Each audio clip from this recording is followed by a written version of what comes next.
রাজধানীর পল্লবীতে ৮ বছরের শিশু রামিসাকে ধর্ষণের পর নৃশংসভাবে হত্যার ঘটনায় দায়ের করা মামলায় শুরু হয়েছে আসামিদের আত্মপক্ষ সমর্থনের শুনানি। বুধবার ঢাকা মহানগর শিশু সহিংসতার দমন ট্রাইব্যুনালে হাজির করা হয় মামলার প্রধান আসামি সোহেল রানা ও তার স্ত্রী স্বপ্না খাতুনকে। মাত্র কয়েক সপ্তাহ আগে রাজধানীর পল্লবীর একটি বাসা থেকে উদ্ধার করা হয় শিশু রামিসার খণ্ডিত মরদেহ, যেই ঘটনা নাড়িয়ে দিয়েছিল পুরো দেশকে। আর সেই আলোচিত মামলার আত্মপক্ষ সমর্থনের সুযোগ পেয়েছেন আসামিরা, আর আদালতের কাছে ক্ষমা চেয়েছেন প্রধান আসামি সোহেল রানা।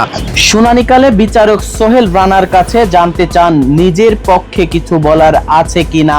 জবাবে কাঠগড়ায় দাঁড়িয়ে তিনি বলেন, এ ঘটনায় তিনি একা জড়িত নন, একই সঙ্গে নিজের একটি সন্তান রয়েছে উল্লেখ করে আদালতের কাছে ক্ষমাও প্রার্থনা করেন। আসামি সোহেল রানা বিজ্ঞ আদালতে বলেছেন, মাননীয় আদালত, আমি ভুল করেছি, আমাকে মাফ করেন।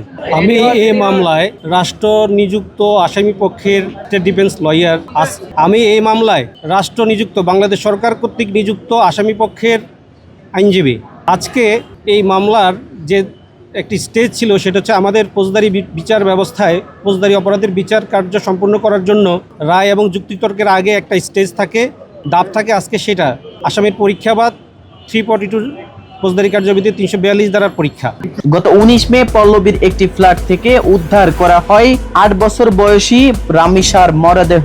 ঘটনার পর ওই বাসায় ভাড়াটিয়া সোহেল রানা ও তার স্ত্রী স্বপ্না খাতুনকে গ্রেপ্তার করে পুলিশ। পরে জিজ্ঞাসাবাদ ও আদালতে দেওয়া জবানবন্দিতে রামিসাকে ধর্ষণ ও হত্যার দায় স্বীকার করেছিলেন সোহেল। মামলার গুরুত্বপূর্ণ ধাপগুলো শেষ হওয়ায় এর দ্রুত নিষ্পত্তির প্রত্যাশা করছেন সংশ্লিষ্টরা। এখন অপেক্ষা পরবর্তী শুনানি ও রায়ের। মহানগর দায়রা জজ কোর্ট থেকে রাফিদুল ইসলাম রাজু, ডিজিটাল খবর, ঢাকা।